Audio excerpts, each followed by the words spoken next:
Hey guys, check this out real quick.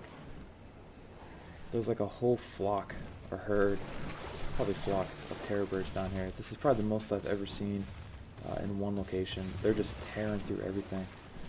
Let's see if I can get a good picture of them. We got 1, 2, 3, 4, 5, 6, 7, 8, 9, 10, 11, 12, 13. Looks like at least 13 of them. That's just crazy. That's the most I've seen in one area at a single time. Oh, and here's some more back here. Looks like there's 3 more back here, maybe 4. Their DPS is probably nuts.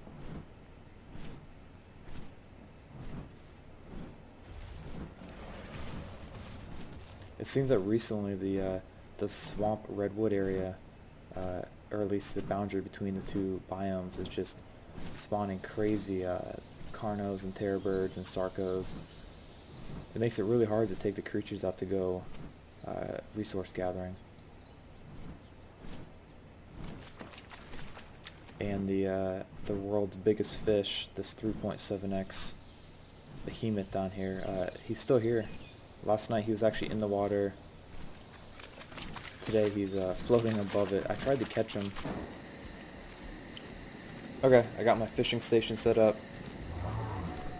Let's catch this guy.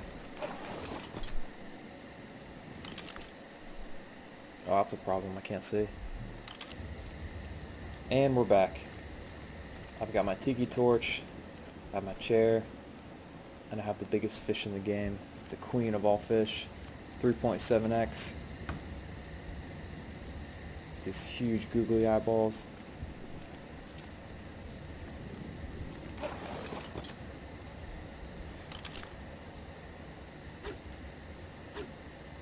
What a cast. We must now wait patiently for the bite.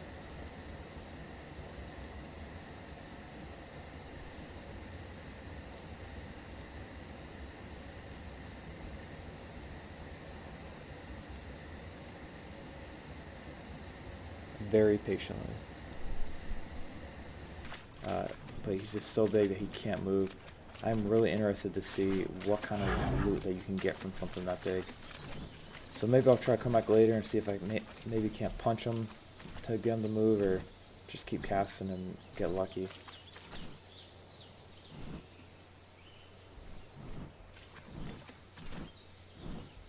Also, let's just take a look at where our base is at right now. So we've expanded a lot in the center here. Let's switch to K mode. So in the center here is our metal base. We've expanded it.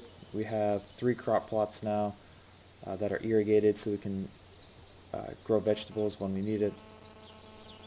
We also have a generator going. We have a fridge going now. We have an auto turret built. It just hasn't been placed. I'm still trying to figure out the best place to put it. Ideally, I think I want at least 4 auto turrets on each corner of the base.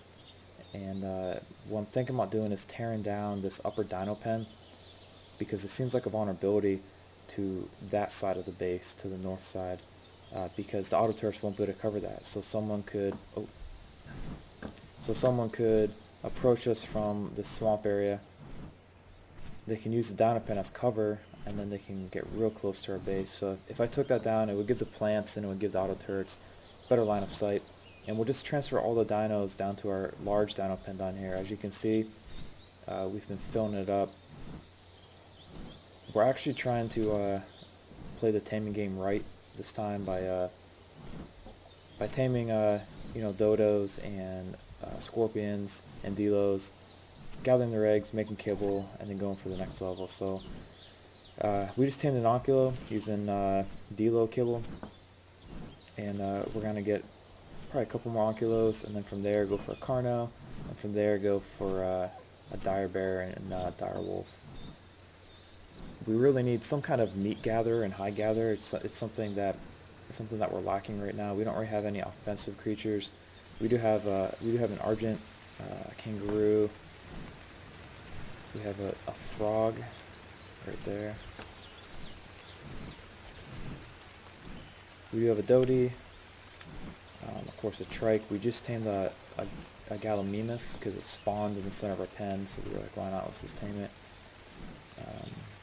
We do have the moose. So we did have a female moose, but a Titan drone ended up getting into the pen somehow and killing it because everything was impassive. So what I'm thinking about doing is setting up a species X plant in the pen, put it on attack all, and keep it on a short range, and that way if anything does spawn or if anything happens to get in, at least there's some kind of defense. One of our coolest additions, which we got recently, is this dung beetle over here. So we have it paired up with the pig, the Fioma, and the dung beetle is freaking awesome. You put a couple poop in there, and it'll turn it into oil and fertilizer. So we have essentially just tons of fertilizer. We've maxed out all of our plants. We're gonna start building more now. Getting him the first time, we actually died pretty badly because we didn't know what we were doing. We went into this, I guess this, I forget the actual name, but this South 1 or South 2 cave that's just right around the corner off the swamp. There's onyx in there, there's the centipedes, the snakes, the spiders, etc. And so the second time back, we took our time and we were able to tame him using feces and brought him back. We will probably get another one, if not two more.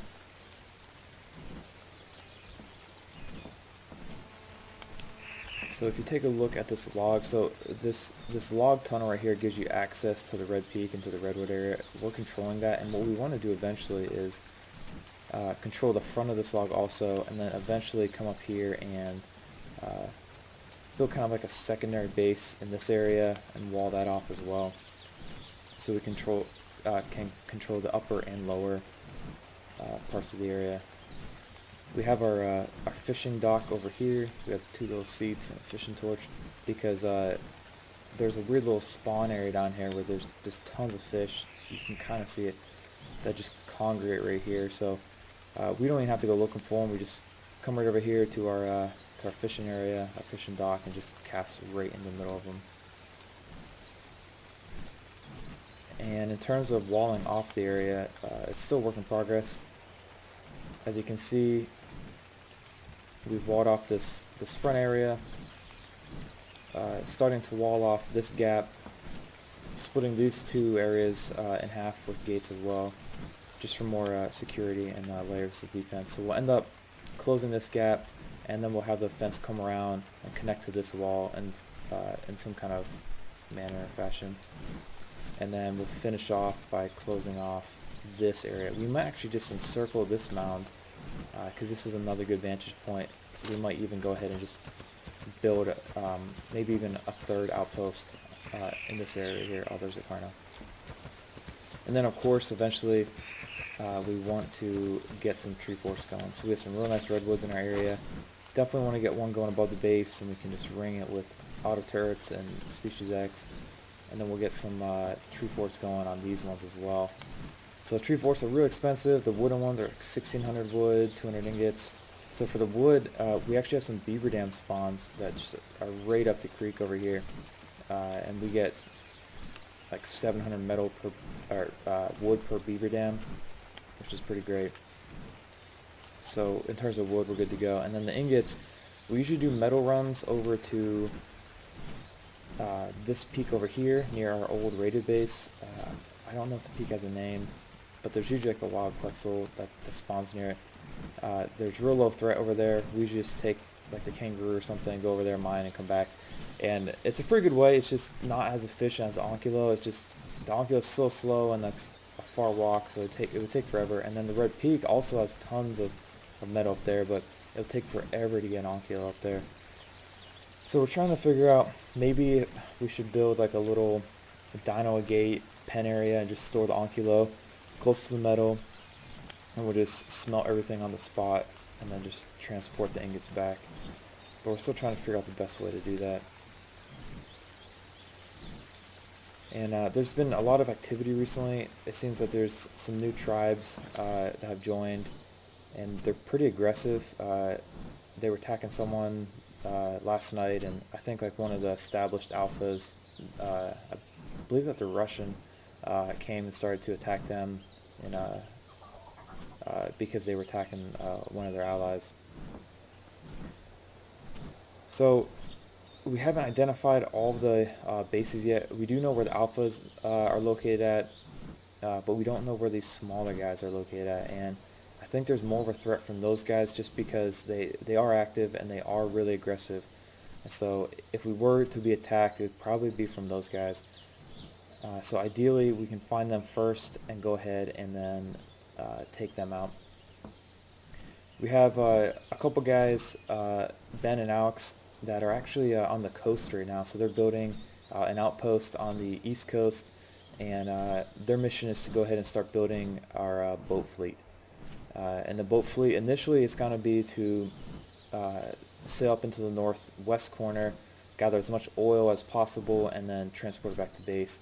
Eventually, the point of the boat is going to be so we can have underwater dino pens where we can start storing our underwater creatures, and then we can gain access to some of these underwater caves.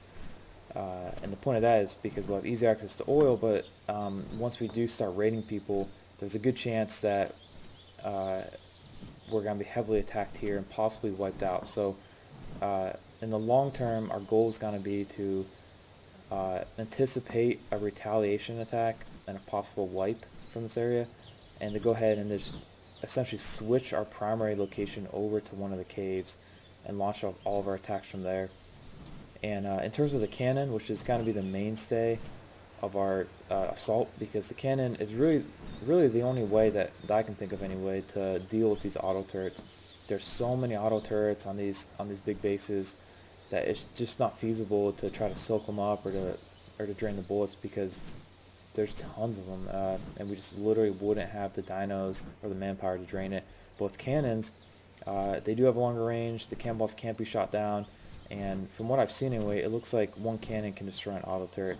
So if we can go ahead and stockpile enough cannonballs, put the cannon on top of a boat, sail it up the water close to these guys, and then go for an all-out assault, I think that's our best bet. But that's still a ways off. We're still working on getting established here, setting up our auto turrets.